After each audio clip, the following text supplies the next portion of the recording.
नमस्कार। आज हम बात करेंगे एक महान व्यक्तित्व के बारे में जिनका नाम था महर्षि याज्ञवल्क्य। हम जानेंगे कि उन्हें सर्वश्रेष्ठ महर्षि या ब्रह्मनिष्ठ क्यों कहा गया।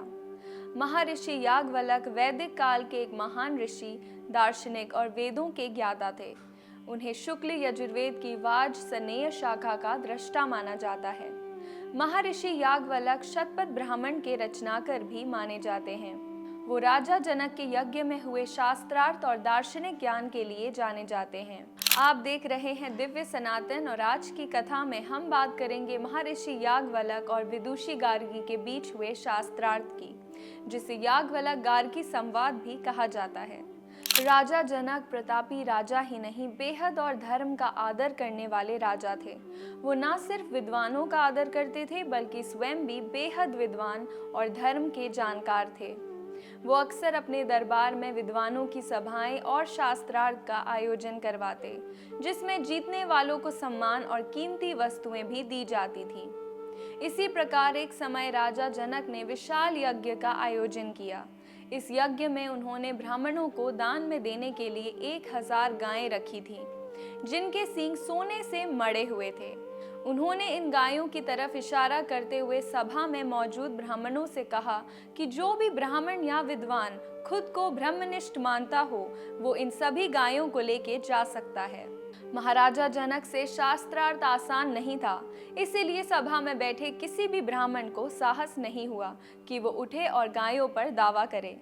यज्ञशाला पर उपस्थित ब्राह्मणों में से जब कोई भी नहीं उठा, तब महर्षि याज्ञवल्क्य ने गायों की ओर इशारा करते हुए अपने शिष्य से कहा, तू इन्हें ले जा। ये बात सुनकर वहां बैठे सभी ब्राह्मण गुस्से में आ गए। उन्होंने याज्ञवल्क्य से कहा, क्या तुम खुद को ब्रह्मनिष्ठ मानते हो जो तुम इन गायों को ले जाने की बात कर रहे हो? महर्षि याज्ञवल्क्य ने शांत मुद्रा में कहा, ब्रह्मनिष्ठ को तो हम नमस्कार करते हैं, हमें तो इन गायों की जरूरत थी, इसीलिए हमने ले लिया। याज्ञवल्क्य की बात सुनकर यज्ञ में विवाद छिड़ गया। उनकी योग्यता आंकने की बातें होने लगी। यज्ञ में उपस्थित ऋषि मुनियों ने याज्ञवल्क्य जी से एक के बाद एक कई प्रश्न किए। कई विद्वान ब्राह्मणों ने महर्षि याज्ञवल्क्य से प्रश्न पूछने शुरू कर दिए और उन्होंने सभी के प्रश्नों का संतोषजनक उत्तर दिया।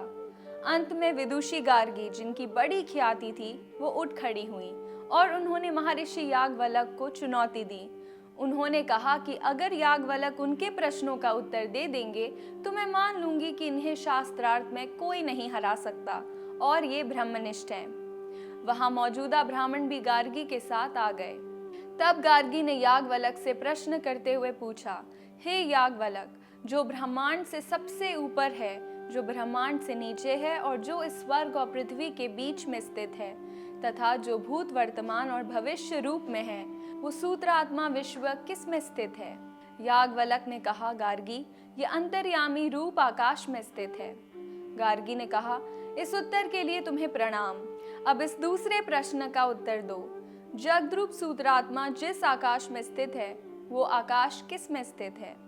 याज्ञवल्क्य ने कहा, वह आकाश अविनाशी अक्षर ब्रह्मा में ही स्थित है। ये अक्षर ब्रह्मा देश काल वस्तु आदि के से रहित सर्वव्यापी है। इसी की आज्ञा से सूर्य और चंद्रमा नियमित रूप से अपनी गतिविधि संचालित करते हैं।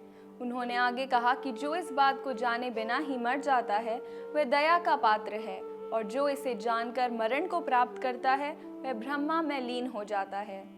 महर्षि की इस व्याख्यान को सुनकर गार्गी संतुष्ट हो गई और उन्होंने ब्राह्मणों से कहा, याज्ञवल्क्य नमस्कार के योग्य है। ब्रह्मा संबंधी संवाद में इन्हें कोई भी नहीं हरा सकता। याज्ञवल्क्य के ज्ञान तथा उनके तेज को देखकर सारी सभा चकित रह गई। तब से सभी उन्हें महर्षि मानने लगे और तब उनके शिष्य जनक के यज्ञ की उन सोने से मढ़ी सींगों वाली गायों को हाँक कर अपने आश्रम ले गए। धन्यवाद। नमस्कार।